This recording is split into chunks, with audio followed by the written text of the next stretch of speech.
Every single day, 5 billion people upload 95 million photos to Instagram, desperately seeking validation from strangers they'll never meet. But here's what's truly terrifying. French philosopher Jean Baudrillard predicted this narcissistic apocalypse 40 years ago, before social media even existed. He discovered that when copies replace reality, we don't just lose ourselves, we become addicted to fake versions of who we never were. By the end of this video, you'll understand exactly why your Instagram profile might be turning you into a narcissist, and more importantly, how to escape this digital prison before it's too late. Maybe you've noticed it in yourself, that little dopamine hit when someone likes your post, the anxiety when a photo doesn't get enough engagement. Perhaps you've caught yourself checking your phone 150 times a day, refreshing, scrolling, comparing. Or maybe you've realized something even more unsettling, that you feel more comfortable being your online self than your real self. Have you ever deleted a post because it didn't get enough likes in the first hour? Rewritten a caption 17 times to sound more casual? Maybe you found yourself at a beautiful sunset, more focused on capturing it than experiencing it.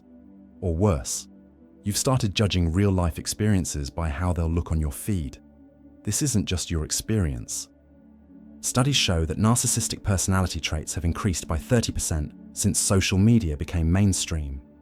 Millions of people are trapped in what psychologists call digital narcissism. But they're treating the symptoms, not the cause. They're telling you to just use it less or be more authentic online, as if the problem is your willpower, not the system itself. But what if I told you that Jean Baudrillard solved this exact problem in 1981? His theory of simulacra doesn't just explain why social media creates narcissists. It reveals the exact mechanism that turns ordinary people into validation-addicted performers. And once you understand this mechanism, you can dismantle it. Jean Baudrillard was a French philosopher who saw the future with frightening clarity. While everyone else was worried about television, he was mapping out how reality itself would disappear. But what made him revolutionary wasn't just his prediction of our digital age, it was his discovery of simulacra. In 1981, Baudrillard observed something profound. He noticed that in modern society, copies were becoming more important than originals. A simple example. Think about Disneyland. It's a copy of an idealized America that never existed, yet millions visit it, seeking the real American experience. He saw that these copies, these simulacra, don't just represent reality. They replace it. But here's where it gets personal. Baudrillard realized that humans would eventually prefer the simulation to reality. Why? Because simulations can be controlled. They can be perfected. They never disappoint. Sound familiar? That's your Instagram feed. A Disneyland version of your life where every moment is magical and nothing ever goes wrong. Today, we call this social media. But Baudrillard's approach goes deeper than contemporary therapy, because he identified 4 stages of how reality dies and narcissism is born. Understanding these stages isn't just intellectual exercise, it's your roadmap to freedom. Okay, I need you to stay with me here, because what I'm about to share might be difficult to accept, but it's the key to your freedom. Baudrillard's 4 stages of simulacra are going to explain every toxic behavior you've seen online, and probably some you've done yourself. Baudrillard's first insight was that simulacra begin as reflections of reality. Now, I know this sounds abstract, but imagine your bathroom mirror, except this mirror has a beauty filter built in. Every time you look, you see a slightly improved version of yourself. Not dramatically different, just better. Clearer skin, brighter eyes, perfect lighting always. Your social media profile is that magic mirror. It reflects you, but selectively. You post the highlights, the good angles, the filtered moments. This seems harmless, even normal. Everyone does it, we tell ourselves. But Baudrillard saw the danger. When the reflection becomes more attractive than reality, we start living for the mirror. Think about it. When something good happens in your life, what's your first instinct? To enjoy it or to capture it for posting later? If you've ever thought, This will look great on my feed. While experiencing something, you're already in the first stage of simulacra. You're not living your life, you're curating it. Here's a painful example. Sarah, a 32-year-old marketing manager, told me she spent 2 hours setting up the perfect casual breakfast photo. 2 hours. She made 3 different smoothie bowls, rearranged furniture for better lighting, took 97 photos. By the time she got the shot, her breakfast was cold, she was late for work, and she was too stressed to eat. But the post got 300 likes and comments about her perfect morning routine. That's the first simulacra in action. The image of breakfast became more important than actually eating breakfast. The simulation of a perfect morning destroyed her actual morning. Modern psychology validates this. Studies show that people who heavily curate their online presence score higher on narcissistic personality inventories. But here's what's really happening. You're not becoming a narcissist. You're adapting to a world where the simulation matters more than the real. I know this is getting deep already. Let me give you a moment to process this. What Baudrillard discovered is profound, and it's going to challenge everything you thought you knew about social media and narcissism. Are you ready for the next revelation? Because the second stage is where things get really uncomfortable. Baudrillard's second stage is where the mask begins to hide the reality. Think of it like this. Imagine an actor who's played the same character for so long, they start using the character's mannerisms off stage. They're not pretending anymore. The performance has infected their real personality. This is exactly what happens with our digital personas. You start believing your own hype. That confident, successful, always happy person in your posts. Part of you begins to think that's actually who you are. But here's the sinister part. You simultaneously know it's not true. This creates what psychologists call cognitive dissonance. But Baudrillard saw it as something deeper. The birth of the narcissistic split. Let me tell you about Marcus. He's a fitness influencer with 50,000 followers. Online, he's the epitome of discipline. 5 a.m. workouts, meal prep Sundays, motivational quotes. But in reality, he binges Netflix until 3 a.m., orders takeout 4 nights a week, and has panic attacks about losing muscle definition. The worst part, he can't stop posting about his lifestyle because his followers expect it. He's trapped between Marcus the person and Marcus the brand. You develop 2 selves. The glorious digital self that gets likes and validation, and the inadequate real self that never measures up. Guess which one you prefer? Guess which one you feed? I've seen this countless times. People who are charming and confident online but anxious and insecure in person. They're not fake, they're trapped between 2 realities. The digital self promises everything the real self lacks. Control, perfection, endless validation. Who wouldn't choose the simulation? Here's where it gets dark. Research from Stanford shows that people who maintain highly curated online personas report feeling performative exhaustion. They're literally tired from pretending to be themselves. They start avoiding real-life situations where they can't control the narrative. Birthday parties become photo shoots. Vacations become content creation trips. Relationships become collaboration opportunities. But here's what Baudrillard understood that modern psychology misses. This isn't a character flaw. It's a rational response to an irrational system. When the simulation rewards narcissistic behavior and punishes authenticity, narcissism becomes survival. This next part explains the most disturbing aspect of social media narcissism. Take a deep breath because understanding this will change everything. Once you see how the third stage works, you can never unsee it. The third stage is where Baudrillard's theory becomes truly terrifying. The simulacra no longer hides reality. It replaces it entirely. Imagine a document that's been photocopied so many times, then those copies copied again, until no one remembers what the original looked like.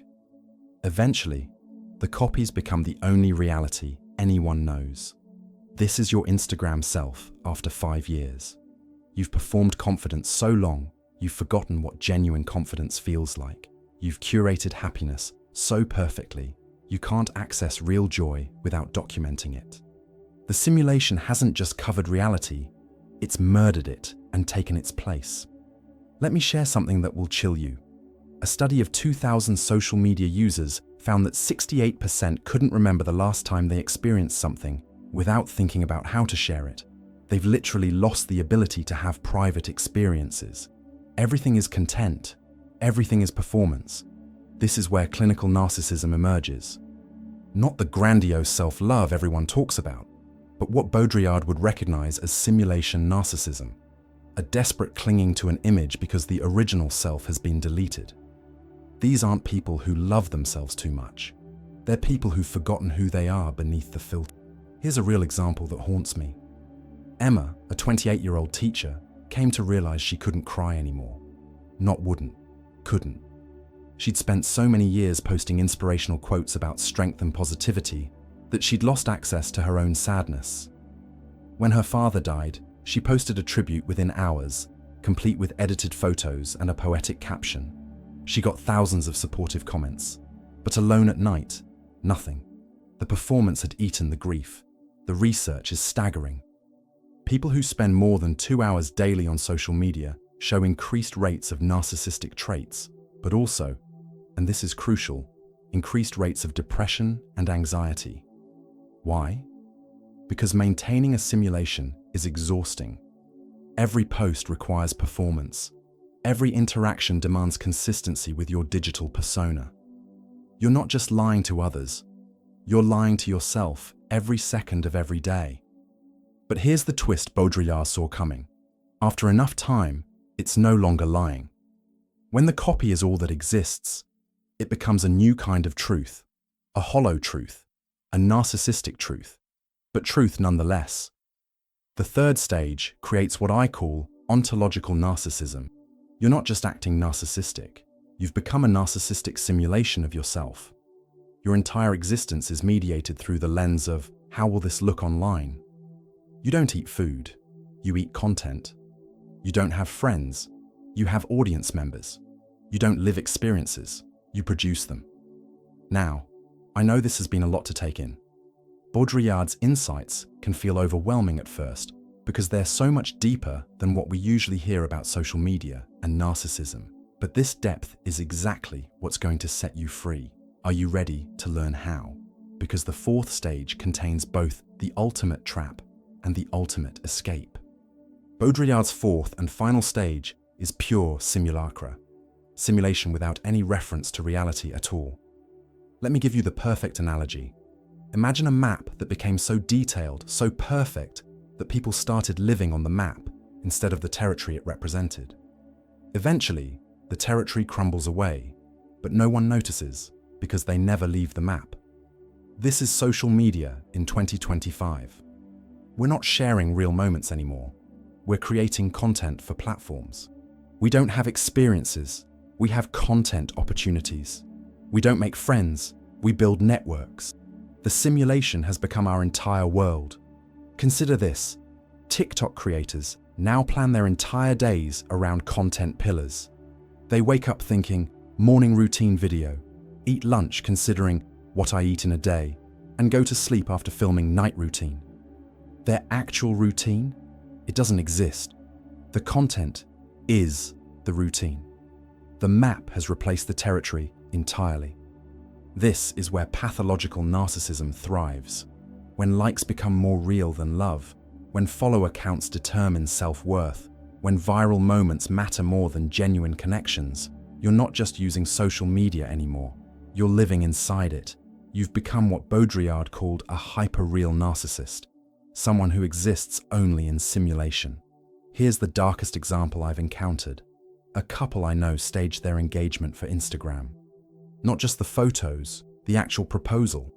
They hired a photographer, scouted locations, did 3 takes. She changed outfits between takes. He practiced his speech. The surprise proposal video went viral. 2 million views. They broke up 6 months later. Why? They'd never actually connected as real people. Their entire relationship was a content strategy. The algorithm feeds this perfectly. It doesn't care about your real self. It rewards the most engaging version of you, the most clickable, the most shareable. And like a Las Vegas slot machine, it gives you just enough validation to keep you pulling the lever, posting, performing, pretending. But here's what's beautiful about understanding Baudrillard's fourth stage. Once you see the simulation for what it is, you can choose to step outside it. The prison only works if you don't know you're in it. The moment you recognize the hyperreality, you've already begun your escape. What I'm about to share with you now is the most important part of this entire video, because understanding the problem is only half the battle. Baudrillard didn't just diagnose our digital disease, he pointed toward the cure, and it's more practical than you might think. So how do we escape the simulacra? How do we stop social media from turning us into narcissists? Baudrillard's philosophy points to 4 specific practices that can reconnect you with reality. Step 1. Reconnecting with your authentic self. Tomorrow morning, before you pick up your phone, spend 60 seconds looking at yourself in an actual mirror. No filters, no angles, just you. Don't judge, just observe. Notice one thing you appreciate about your real face that has nothing to do with how it photographs.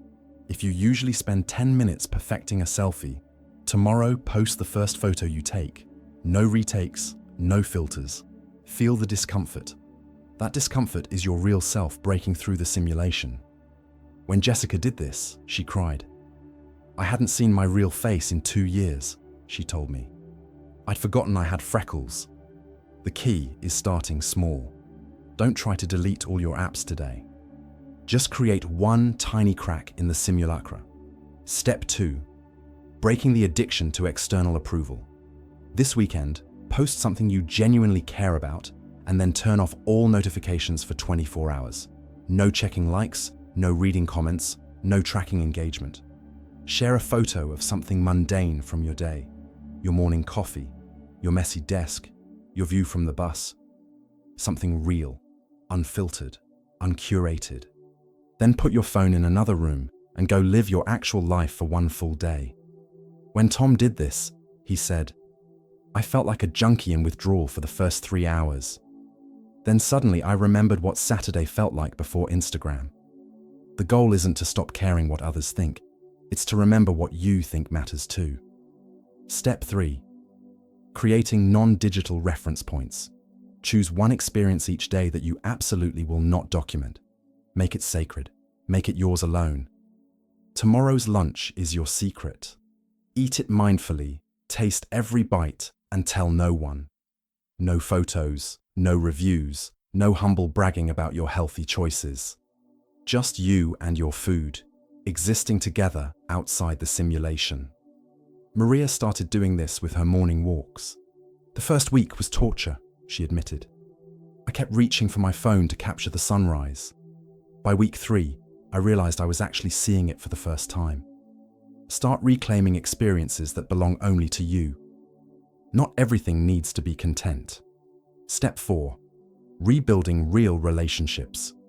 Once this week, have a conversation with someone where phones are completely off the table, literally in another room. Text a friend right now. Want to grab coffee Thursday? Phone-free catch-up? When you meet, notice how different the conversation feels when no one's performing for an invisible audience. That's what real connection tastes like.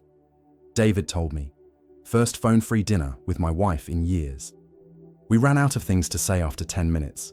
Then we really started talking. We were there for 3 hours. Remember, escaping simulacra isn't about becoming a digital hermit. It's about choosing when to engage with the simulation and when to touch reality. So what did Baudrillard teach us about social media and narcissism? 3 revolutionary insights. First, your social media profile isn't just representing you, it's replacing you. The simulation becomes more real than the original, creating a narcissistic split between your digital and real selves. You're not becoming vain, you're adapting to a system that only values the performative version of you. Second, narcissism on social media isn't a character flaw, it's an adaptation. When the platform rewards performance and punishes authenticity, narcissistic behavior becomes logical, even necessary. You're not broken for playing the game. The game is broken for requiring you to play. And most importantly, Understanding simulacra gives you power. Once you see the simulation, you can choose to step outside it. You can touch reality again. Every time you choose a real experience over a documented one, you're committing a small act of revolution against the hyperreal. This is why Baudrillard's approach succeeds where conventional therapy often falls short. While modern psychology tries to treat digital narcissism as a personal problem, Baudrillard reveals it as a systemic issue. You're not broken. You're responding normally to an abnormal environment. When you apply Baudrillard's insights to your social media use, you don't just reduce narcissistic behaviors, you reclaim your authentic self. You move from being a prisoner of the simulation to a conscious participant who can choose when to engage and when to unplug. You transform from a narcissistic performer to a real person who happens to use social media. The difference is everything. If Baudrillard's revelation about simulacra and digital narcissism hit you as hard as it hit me, subscribe and hit the notification bell to join our community of reality seekers, people brave enough to peek behind the digital curtain. Tell me in the comments, which of Baudrillard's 4 stages shocked you the most? The magic mirror, the infectious performance, the deleted original, or the hyperreal prison? And here's what I really want to know. What's one real experience you're going to reclaim from the simulation this week? Remember, every time you choose reality over simulation, you're not just healing yourself. You're creating a crack in the digital matrix that others can escape through too. The simulation only wins if we all agree to play along. Choose reality, choose yourself, choose to wake up.